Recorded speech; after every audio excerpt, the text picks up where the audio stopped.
Gimana nih kabar kalian? Semoga sehat-sehat ya semuanya. Sebelum kalian menonton video pembelajaran dari Ibu, marilah kita berdoa terlebih dahulu agar pembelajaran pada kali ini berjalan dengan mudah dan juga dilancarkan dalam memahaminya. Berdoa, Ibu persilahkan. Berdoa dicukupkan. Di pagi yang cerah ini, Bu Rena akan mengajak kalian anak-anak untuk menonton video yang sangat menarik. Jangan lupa ditonton sampai akhir ya. Selamat menikmati. Ini makan apa main gadget? Ingat, kesehatan mata itu penting loh. Lihat tuh. Di era digital, semua pakai gadget. Tapi banyak yang nggak sadar, sinar biru gadget bisa merusak mata. Makanya perlu rutin minum iFit seperti saya. iFit sirup sayang. Formula iFit terbukti secara klinis mampu melindungi mata dari bahaya sinar biru gadget. iFit, vitamin mata era digital. iFit dari LAPI. Hayo, gimana nih setelah kalian menonton iklan obat tetes mata Ayo Fit? Kalian tahu gak sih anak-anak, kalau obat tetes mata yang biasanya kita pakai itu berhubungan dengan materi yang akan kita pelajari pada hari ini. Pasti di benak kalian sudah pada tahu ya kita akan belajar tentang apa? Ayo belajar tentang apa? Iya, larutan penyangga. Lalu Bu, apa sih hubungannya video tadi dengan larutan penyangga gitu ya? Oke. Ibu akan bahas pada kali ini tentang larutan penyangga ya, agar kalian semuanya pada tahu.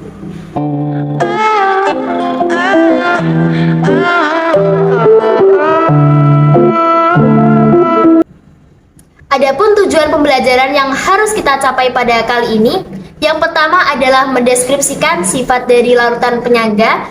Yang kedua adalah memberikan contoh penerapan larutan penyangga dalam kehidupan sehari-hari. Lalu anak-anak, Ibu mau tanya, apa yang dimaksud dengan larutan penyangga?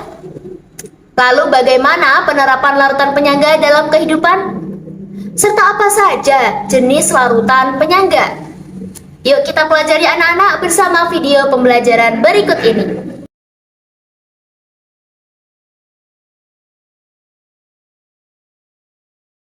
Tahukah anak-anak bahwa tubuh manusia terdapat sistem larutan penyangga yang berfungsi untuk menjaga keseimbangan pH darah kita.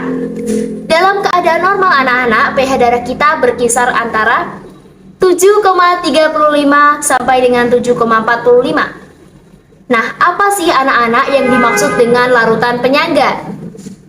Larutan penyangga adalah larutan yang dapat mempertahankan pH meskipun ada penambahan sedikit asam atau sedikit basa dan juga pengenceran. Di dalam darah kita terdapat sistem penyangga karbonat yang dapat menjaga pH darah kita agar tetap normal. Sebab apabila pH darah kita terlalu rendah, maka dapat mengakibatkan suatu penyakit yang disebut sebagai asidosis. Serem banget ya anak-anak. Nah, sedangkan apabila pH darah kita terlalu tinggi, dapat menyebabkan penyakit yang disebut sebagai alkalosis. Berikut anak-anak merupakan mekanisme sistem penyangga dalam darah. CO2 atau karbon dioksida di dalam darah akan bereaksi dengan air atau H2O sehingga membentuk asam karbonat atau H2CO3 yang akan terdisosiasi menjadi ion hidrogen dan juga ion bikarbonat atau HCO3-. Konsentrasi setiap komponennya akan berpengaruh pada komponen zat yang lainnya ya anak-anak.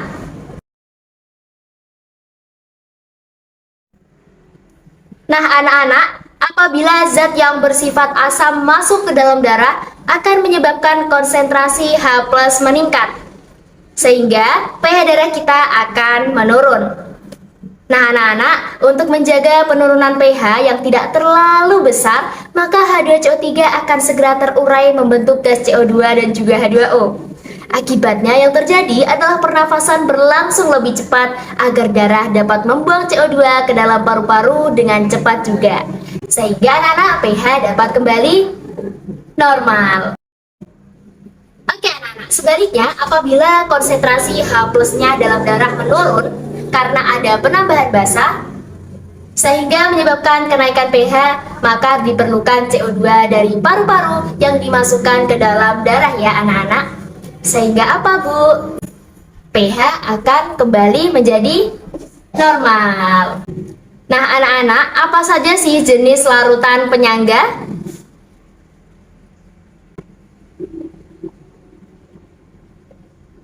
Oke, yang pertama ada larutan penyangga asam yang terbentuk dari campuran antara asam lemah dan garamnya atau basa konjugasinya. Kemudian yang kedua ada larutan penyangga basa yang terbentuk dari campuran antara basa lemah dan juga garamnya atau asam konjugasinya. Jangan lupa diingat-ingat ya anak-anak.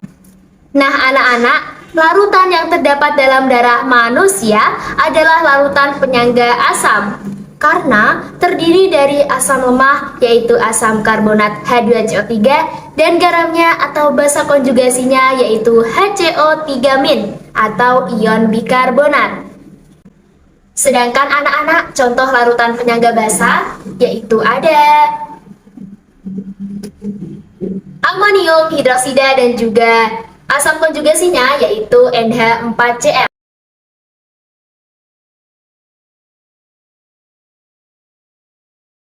Nah anak-anak, untuk mencari nilai pH dari larutan penyangga, kita dapat menentukan konsentrasi H+ dan konsentrasi UH- terlebih dahulu. Oke, pada larutan penyangga asam, untuk rumusnya sendiri adalah konsentrasi H+ sama dengan Ka dikali mol asam lemah dibagi dengan mol basa konjugasinya. Untuk larutan penyangga basa, konsentrasi OH- sama dengan Kb dikali mol basa lemah dibagi dengan mol asam konjugasinya. Nah, anak-anak bisa dilihat dan diamati percobaan larutan penyangga berikut ini ya. Jangan lupa disimak dengan baik-baik, nanti Ibu tanyakan di akhir loh.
Pasti sudah mengamati nih ya tadi videonya bahwa dengan percobaan penambahan NaOH dan juga HCl ke dalam air akan mengakibatkan pH air cepat berubah.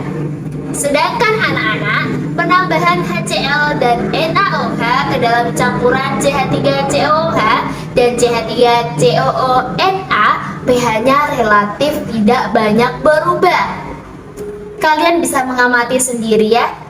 Jadi anak-anak dapat kita simpulkan bahwa ada sistem larutan penyangga yang pH-nya mudah berubah dan ada juga sistem atau campuran yang pH-nya sukar berubah.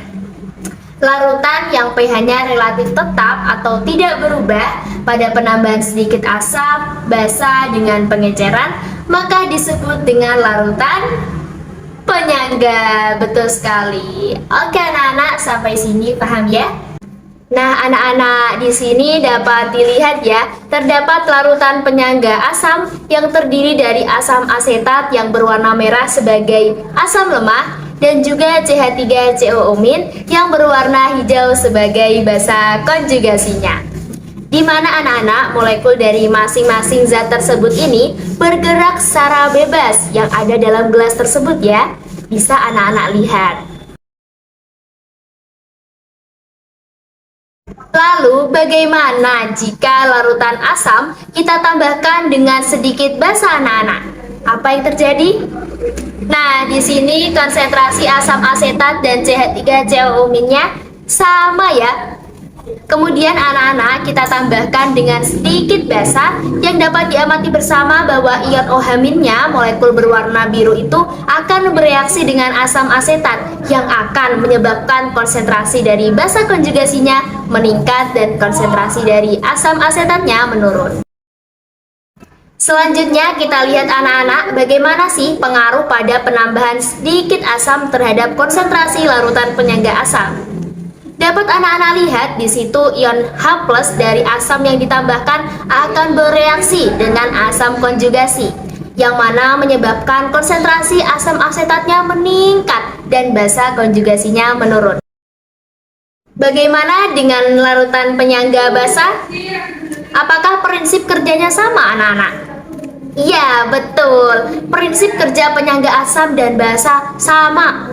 Di sini bisa anak-anak lihat terdapat larutan penyangga basa yang terdiri dari NH3, molekul yang berwarna hitam sebagai basa lemah, dan NH4+, molekul yang berwarna kuning sebagai asam konjugasinya. Molekul dari masing-masing zat tersebut bergerak secara bebas di dalam gelas. Lalu, bagaimana jika larutan penyangga basa anak-anak tambahkan dengan sedikit basa? Nah, di sini konsentrasi NH3 dan juga NH4+-nya sama ya.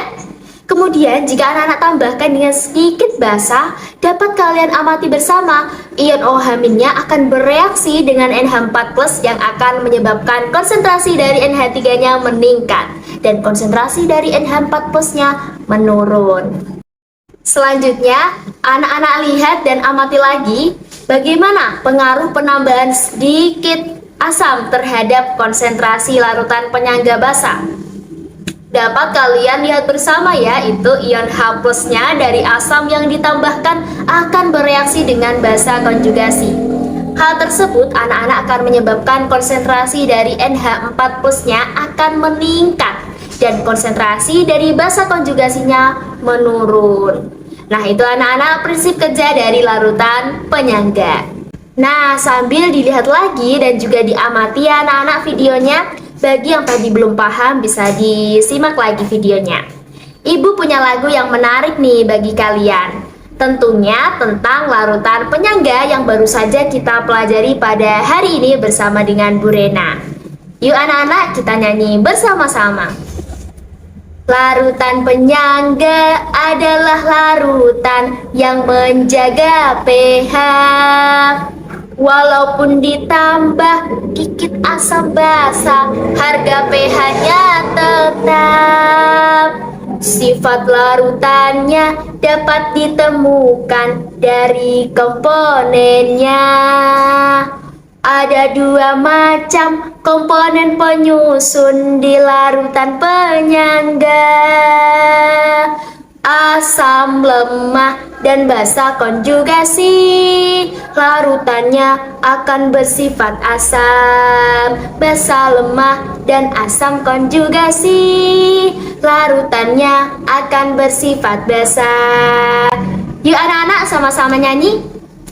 Larutan penyangga memiliki peran dalam kehidupan. Yang di dalam darah terdapat di plasma dan di sel darah merah. Lalu ada pada tanaman hidroponik agar pH stabil. Juga ada pada di dalam industri bidang obat-obatan yang berguna di kehidupan kita. Itu saja materi di bab ini. Ayo kita pelajari bersama dengan Bu Rena yang cantik sekali.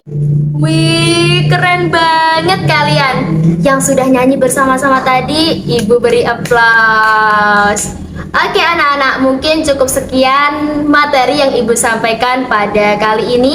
Kita akhiri dengan berdoa dengan harapan semoga video pembelajaran yang Ibu sampaikan dari awal sampai dengan akhir bisa dipahami dan memperjelas anak-anak seputar materi larutan penyangga. Untuk berdoa, Ibu persilakan. Berdoa dicukupkan. Ibu tutup dengan pantun. Burung irian, burung cendrawasih. Cukup sekian dan terima kasih. Wassalamualaikum warahmatullahi wabarakatuh.